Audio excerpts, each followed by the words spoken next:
മാന്യ സുഹൃത്തുക്കൾക്ക് ഇലഞ്ഞൂർ ബ്ലോഗിൻ്റെ പുതിയൊരു വീഡിയോയിലേക്ക് ഹാർദവമായ സ്വാഗതം.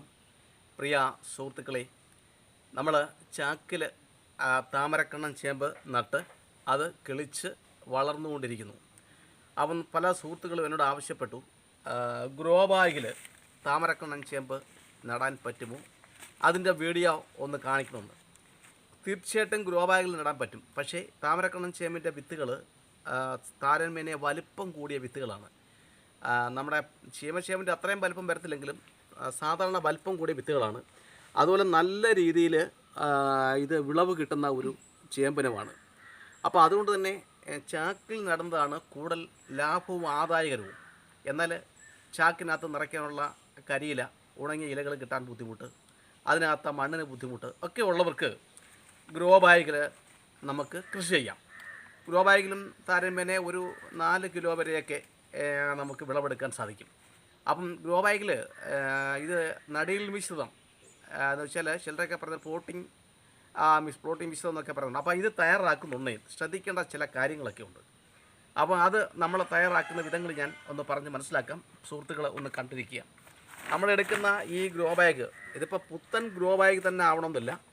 നമ്മൾ നേരത്തെ എന്തെങ്കിലുമൊക്കെ കൃഷി ചെയ്ത ഗ്രോ ബാഗ് കീറാതെ ചെറിയ കീർത്തിയൊക്കെ വിടുന്ന വെച്ചാൽ കുഴപ്പമില്ല, ഒരുപാട് കീറി പോകാത്ത രീതിയിലുള്ള ആ ഗ്രോ ബാഗ് നമുക്ക് ഉപയോഗിക്കും. കാരണം ഇത് നമ്മൾ നട്ട് കഴിഞ്ഞാൽ പിന്നെ ഇത് നമ്മൾ അനക്കുന്നില്ല, ഒന്നും ചെയ്യുന്നില്ല. ആ വയ്ക്കുന്നിടത്ത് തന്നെ വെച്ച് ഒരു വളം കൂടെ, ആകെ 2 വളമാണ് ചേമ്പുകൾക്ക് നമുക്ക് ചെയ്യേണ്ടത്. 2 വളം ചെയ്താൽ മതി. അപ്പോൾ ആ 2 വളം ചെയ്യുമ്പോൾ ആ ഒരിടത്ത് തന്നെ ഇരിക്കുകയാണ്. പിന്നെ ഈ ചേമ്പ് വിളവെടുക്കുന്നുണ്ടെങ്കിൽ ആ വിളവെടുക്കുക പറഞ്ഞാൽ ചേമ്പ് വിളയുന്നുണ്ടെങ്കിൽ അതിൻ്റെ തണ്ടുകൾ, ഇലകളൊക്കെ പഴുത്ത് അഴുകി അഴുകുന്നുണ്ടെയാണ് ഇത് വിളയുന്നത്. അന്നേരം നമ്മൾ ഈ ഗ്രോ ബാഗ് ഒന്ന് കുലുക്കി ഒന്ന് അങ്ങോട്ടും ഇങ്ങോട്ടും ഒന്ന് ആക്കുന്നുണ്ടെങ്കിൽ ഈ വിത്തുകൾ നമുക്ക് എടുക്കാൻ സാധിക്കും. അപ്പോൾ ഒരു അധ്വാനവുമില്ല. ഗ്രോ ബാഗിലെ, ചട്ടിയിലെയും ഡ്രമ്മിലെ കൃഷി എന്ന് പറയുന്നത് ആ നടുമ്പോഴുള്ള ഒരു സംഗതിയുണ്ട്, ചാക്കിലേക്ക്. അത് കഴിഞ്ഞാൽ പിന്നെ വലിയ അധ്വാനമില്ല. പിന്നെ നമ്മൾ മണ്ണിട്ട് കൊടുക്കുന്നുണ്ടെങ്കിൽ മണ്ണിനോടൊപ്പം കുറച്ച് വളം, നല്ല മണ്ണിനോടൊപ്പം തന്നെ വളവും കൂടെ ചേർത്ത്, അല്ലെങ്കിൽ വളത്തിട്ടതിന് ശേഷം മണ്ണ് ഇട്ട് കൊടുക്കുക. അപ്പോൾ ആ രീതിയാണ് നടത്തുന്നത്. അപ്പോൾ നമ്മളിതിനകത്ത് സാധാരണ ഗ്രോ ബാഗിലുമൊക്കെ ഞാൻ പറഞ്ഞു തരുന്നത്, കുറച്ച് മണ്ണ് ആദ്യമേ നമ്മൾ ഈ ഗ്രോ ബാഗിനകത്ത് അങ്ങ് ഇട്ട് കൊടുക്കണം എന്നുള്ളതാണ്. അപ്പം എന്നും ഞാൻ പറയുന്ന കൂട്ട് തന്നെ മണ്ണ് എടുക്കുമ്പോൾ ശ്രദ്ധിക്കേണ്ട പ്രധാനപ്പെട്ട ഒരു കാര്യമുണ്ട്. നമ്മൾ ഫലവൃക്ഷങ്ങളുടെ ചുവട്ടിൽ, അതായത് ഫലവൃക്ഷം എന്ന് വെച്ചാൽ പ്ലാവോ, അതുപോലെ തന്നെ പറങ്കാവ്, അങ്ങനെയൊക്കെയുള്ള ആഞ്ഞിലി, അപ്പോൾ ഇങ്ങനെയൊക്കെയുള്ള വൃക്ഷങ്ങളുടെ ചുവട്ടിൽ നിന്ന് വേണം നമ്മൾ മണ്ണ് എടുക്കാൻ. ആ മണ്ണ് നമ്മൾ കിളച്ചെടുത്ത് അതിനകത്തെ കല്ലുകളും വേരുകളും ഒക്കെ നീക്കം ചെയ്തതിന് ശേഷം അരിച്ചെടുക്കുക. ആ ചേമ്പ് ഉൾപ്പെടെയുള്ള, ഇഞ്ചി ഉൾപ്പെടെയുള്ള വിളകൾക്ക് ഇങ്ങനെ അരിച്ചെടുക്കുന്ന മണ്ണാണ് ഉത്തമം. ആ മണ്ണ് കുറച്ച് നമ്മൾ ഈ ഗ്രോ ബാഗിനകത്ത് ആദ്യമേ ഇടണം. എന്താണെന്ന് ചോദിച്ചാൽ, ഈ ഗ്രോ ബാഗിലും ചാക്കിലും ഒക്കെ നമ്മൾ കൃഷി ചെയ്യുമ്പോൾ നമ്മൾ മണ്ണും വളമൊക്കെ ഈ ചെറിയ വ്യാസമുള്ള ഇതിനകത്താണ് നടുന്നത്. നമ്മൾ വെള്ളം ഒഴിച്ചു കൊടുക്കുന്നുണ്ടെങ്കിൽ ഈ വളവുമായി ലയിച്ച ആ ലായനി ഇതിൻ്റെ ദ്വാരത്തിലൂടെ ഒരുപാട് വെളിയിൽ പോകാനുള്ള സാധ്യതയുണ്ട്. അതുകൊണ്ട് തന്നെയാണ് ഞാൻ പറയുന്നത്, അത് കുറച്ച് തടയാനാണ് ആദ്യം നമ്മൾ മണ്ണിട്ട് കൊടുക്കുന്നത്. മണ്ണിട്ട് കൊടുത്താൽ ഈ താപ്പോട്ട് വരുന്ന വെള്ളത്തെ ഈ മണ്ണ് കുറേയൊക്കെ അങ്ങ് ആദർശം ചെയ്ത് അരിച്ചാണ് വിടുന്നത്. അതുകൊണ്ട് അങ്ങനെ പറയുന്നത്.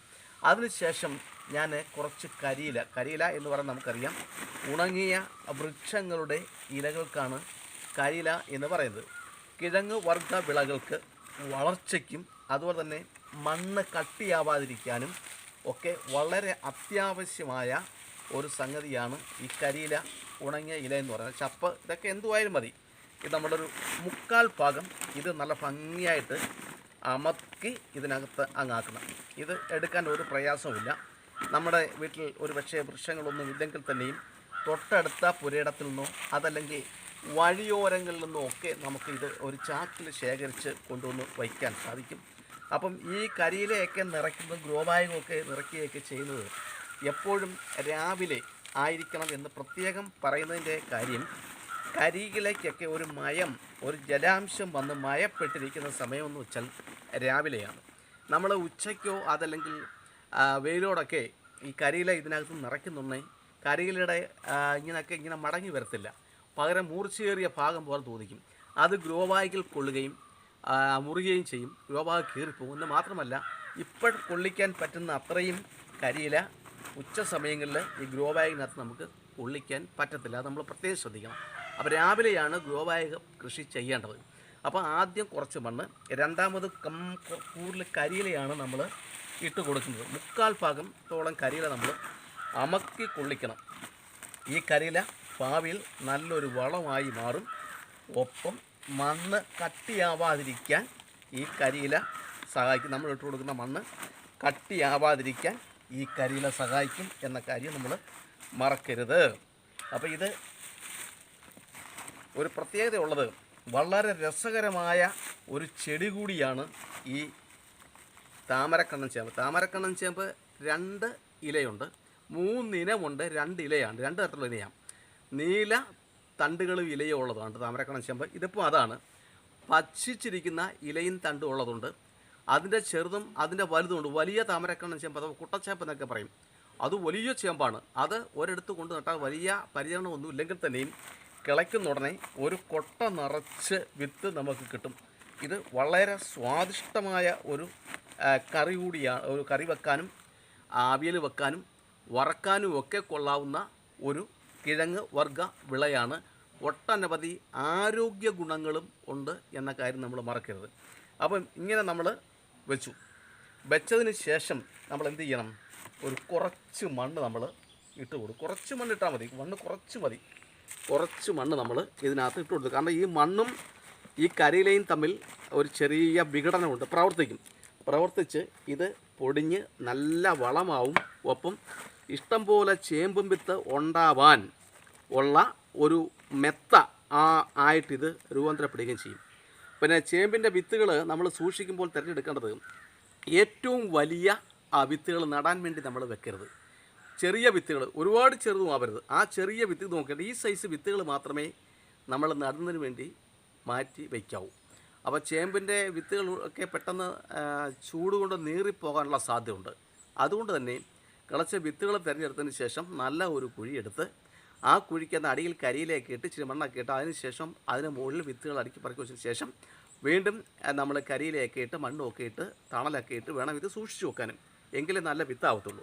അപ്പം ഈ ഗ്രോ ബാഗിനകത്ത് നമ്മൾ നടുന്നതെന്ന് പറഞ്ഞാൽ ഇത് കണ്ടിട്ട് ഇത് 2 വിത്ത്, 2 വിത്താണ് നമ്മൾ ഗ്രോ ബാഗിനകത്ത് നടുന്നത്. അതിൻ്റെ ആവശ്യമുള്ളൂ. 2 വിത്താണ് നമ്മൾ ഗ്രോ ബാഗിൽ നടുന്നത്. അതിൻ്റെ ആവശ്യമുള്ളൂ. കണ്ടോ, വളമുണ്ട്. വളം നമ്മളിടും. നട്ട് കഴിഞ്ഞതിന് ശേഷമാണ് നമ്മൾ വളം ഇടുന്നത്. ശ്രദ്ധയോടെ ചെയ്യേണ്ട കാര്യമാണ്. ഇനി നമ്മൾ വളമിട്ട് കൊടുക്കുകയാണ്. നമ്മൾ വളമിട്ട് കൊടുക്കുകയെന്ന് വെച്ചാൽ ഇത് കമ്പോസ്റ്റ് വളമാണ്. നമുക്കറിയാം, കമ്പോസ്റ്റ് വളമൊക്കെ നമുക്ക് അറിയാവുന്ന സംഗതികളാണ്. കമ്പോസ്റ്റ് വളം 2 പ്രാവശ്യമേ നമ്മൾ ചേമ്പിന് വളം ഇടുന്നുള്ളൂ. ചേമ്പിന് ഒരുപാട് വളത്തിൻ്റെ ആവശ്യം ഒന്നും ചേമ്പിനില്ല എന്നുള്ളത് പ്രത്യേകം നമ്മൾ ശ്രദ്ധിക്കേണ്ടതാണ്. ഇത് എല്ലുപൊടിയാണ്. എല്ലുപൊടി ഇട്ട് കൊടുക്കേണ്ട. എല്ലുപൊടി കാരണം വേര് ശക്തമായി ഉണ്ടാവാനാണ് എല്ലുപൊടി നമ്മൾ ഇട്ട് കൊടുക്കുന്നത്. ഇത് ചാരമാണ്.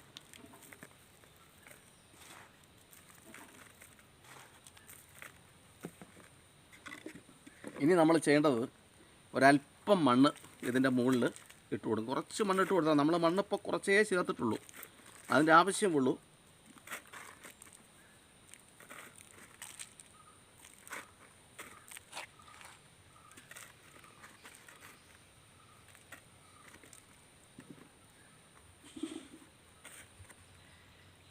അപ്പോൾ ഇത്രയും ചെയ്തതിന് ശേഷം ഇതിന് മുകളിൽ പുതയിടുക എന്ന് പറയും. പുതയിടുക എന്ന് പറഞ്ഞാൽ ഈ ഉണങ്ങിയ കരിയില വീണ്ടും നമ്മൾ ഇതിൻ്റെ മുകളിൽ ഇടുക. അപ്പം ഇതിപ്പോൾ നിറഞ്ഞിരിക്കുകയാണ്. ഈ ഗ്രോ ബാഗ് നമ്മൾ അടക്കി ഒന്നും ചെയ്യേണ്ട ആവശ്യമൊന്നുമില്ല. ഇത് 1 മാസം കഴിയുമ്പോഴത്തേക്ക് ഇതങ്ങ് വീണ്ടും അങ്ങ് താഴും. അതായത് ഇതിനകത്തിരുന്ന കരിയിലയൊക്കെ വളമായിട്ട് മാറുന്നുണ്ടേ ഇതങ്ങ് താഴുന്നുണ്ട്. വീണ്ടും നമ്മൾ എന്ത് ചെയ്യണം? ഈ പച്ചിലകൾ എന്ന് പറഞ്ഞാൽ നമ്മുടെ വൃക്ഷങ്ങളുടെ ഇലകൾ, പച്ചയ്ക്കുള്ള ഇലകൾ, അതുപോലെ അത് കിട്ടിയില്ലെങ്കിൽ നമ്മുടെ റോഡ് സൈഡിലേക്ക് നിൽക്കുന്ന പാഴ്ചെടികൾ, കളകൾ, ഇതൊക്കെ നമ്മുടെ ഇരുമ്പ് കൊണ്ട് മുറിച്ചെടുക്കണം. ഒരു കാരണവശാലും പിഴുതെടുത്ത് നമ്മൾ ഇതിനകത്ത് ഇട്ട് കഴിഞ്ഞാൽ അത് ഇതിനകത്ത് കിടന്ന് കിളിച്ചാൽ നമ്മൾ ഇതിനിട്ട് കൊടുക്കുന്ന വളം അതങ്ങ് പിടിച്ചെടുക്കും. അതിനാണ് ഞാൻ മുറിച്ചെടുക്കാൻ പറയുന്നത്. പെട്ടെന്ന് അഴുകുന്ന ആ പോച്ചകളൊക്കെ ഇതിനകത്ത് കൊണ്ട് ഇട്ട് കഴിയുക. പിന്നെ എപ്പോഴാണ് വളം ഇടുക എന്നുള്ള വിവരങ്ങൾ ഞാൻ പറയാം. പ്രിയപ്പെട്ട സുഹൃത്തുക്കളെ, ഈ ചേമ്പ് നല്ല രസമുള്ളതാണ്. ഇതിൻ്റെ തന്നെ മറ്റൊരിനവും കൊച്ചിയേമ്പും അപ്പോൾ ആ ചേമ്പിൻ്റെ സംഗതി തന്നെ ഒരു 3-4 ഗ്രോ ബാഗിനകത്ത് നമ്മൾ കൃഷി ചെയ്ത് നമ്മുടെ വീടിൻ്റെ ഏതെങ്കിലും ഒരു ഭാഗത്ത് വെച്ച് വെള്ളവും വളവും നൽകാമെങ്കിൽ അത് വളർന്നു വരുന്ന കാഴ്ചകൾ നമ്മുടെ കണ്ണിനും കരടിനും വളരെയധികം സുഖം പകരുന്നതാണ്. ഒപ്പം ഇത് ഒരു 6-7 മാസം കഴിഞ്ഞ് ഈ ഗ്രോ ബാഗ് നിറച്ച് ഇതിന് വിത്തുണ്ടാവും. അപ്പം അത് നമ്മൾ ആ വിളവെടുക്കുമ്പോൾ നമുക്ക് കിട്ടുന്ന ഒരു സംതൃപ്തി ഭയങ്കരമാണ്. ഒപ്പം അത് പുഴുക്കായിട്ടോ കറിയായിട്ടോ വെഴുക്കുരട്ടിയായിട്ടോ അവിയലായിട്ടോ ഒക്കെ കഴിക്കുന്നുണ്ടെങ്കിൽ അതിലും വലിയ സംതൃപ്തിയാണ് നമുക്ക് കിട്ടുന്നത്. കേരളത്തിൽ കൃഷി അന്യം നിന്നുകൊണ്ടിരിക്കുന്ന ഒരു കാലഘട്ടമാണ്. കൃഷി മാത്രമല്ല, കേരളത്തിലൊന്നും ഉണ്ടാവുന്നില്ല. എല്ലാ നിത്യോത്സാധനങ്ങൾക്കും പിടിച്ചു നിൽക്കാനാവാത്ത വിലകൾ വർദ്ധിച്ചുകൊണ്ടിരിക്കുന്നു. ജനജീവിതം ദുസ്സഹമായിക്കൊണ്ടിരിക്കുന്ന ഈ കാലഘട്ടത്തിൽ നമുക്കൊരാൾക്ക് എളുപ്പത്തിൽ ചിലവ് കുറഞ്ഞ രീതിയിൽ ചെയ്യാവുന്ന കൃഷി രീതികളാണ് ഇളഞ്ഞൂർ ബ്ലോഗ് നമ്മുടെ പ്രിയപ്പെട്ട സുഹൃത്തുക്കളുമായിട്ട് പങ്കുവെക്കുന്നത്. പ്രിയ സുഹൃത്തുക്കളെ, ഇത്തരത്തിലുള്ള കൃഷി കാഴ്ചകൾ, കൃഷി അറിവുകൾ നിങ്ങൾക്ക് താല്പര്യമെങ്കിൽ ഈ വിവരങ്ങൾ ശേഖരിക്കാനും അത് സമാന ചിന്താഗതിയുള്ളവരിലേക്ക് എത്തിക്കാനും നിങ്ങൾ ശ്രമിക്കണം എന്നാണ് എൻ്റെ അഭിപ്രായം. അപ്പം ആദ്യമായിട്ടാണ് ഞങ്ങളുടെ യൂട്യൂബ് ചാനൽ കാണുന്നതെങ്കിൽ ദയവായി സബ്സ്ക്രൈബ് ചെയ്യുക മറക്കരുത്, ലൈക്ക് ചെയ്യുക, ഷെയർ ചെയ്യുക. അതുപോലെ തന്നെ ഞാനിടുന്ന വീഡിയോകൾ ആദ്യമേ വന്ന് കാണുകയും എൻ്റെ യൂട്യൂബ് ചാനലിൽ വേണ്ട അംഗീകാരങ്ങളും ഒക്കെ തന്നുകൊണ്ടിരിക്കുന്ന, പ്രോത്സാഹനവും ഒക്കെ തന്നുകൊണ്ടിരിക്കുന്ന ദോഷെതിർക്കളുടെ കമൻറ്റുകൾക്ക് ശക്തമായ മറുപടി നൽകി ദോഷെതിർക്കളുടെ നാക്കടപ്പിച്ചുകൊണ്ടിരിക്കുന്ന എൻ്റെ പ്രിയപ്പെട്ട അഭ്യുതാകാംക്ഷികൾക്കും പ്രിയ ബന്ധുമിത്രാദികൾക്കും ഞാൻ ഹൃദ്യമായ നന്ദി അറിയിക്കുന്നു. എല്ലാവർക്കും നന്ദി, നമസ്കാരം.